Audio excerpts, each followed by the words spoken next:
السلام علیکم دوستو۔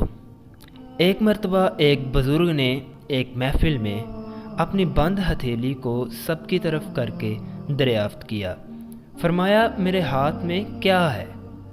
کچھ نے جواب دیا، شاید آپ کے ہاتھ میں ہیرے جواہرات ہیں۔ پھر ایک صاحب سے پوچھا، انہوں نے بھی کچھ سوچ کے بعد جواب دیا، شاید سونا ہے۔ پھر پوچھنے پر ایک نے جواب دیا کہ آپ کے ہاتھ میں اگر ہیرے جواہرات نہیں اور سونا بھی نہیں تو یقیناً چاندی یا کوئی قیمتی چیز ہوگی۔ تب ان بزرگ نے اپنے ہاتھ کو کھولا تو ان کے ہاتھ میں چند کنکریاں تھیں۔ کنکریاں دیکھ کر سب حیران رہ گئے۔ اس پر اس بزرگ نے ارشاد کیا، عورت کی مثال اس بند مٹھی کی طرح ہے۔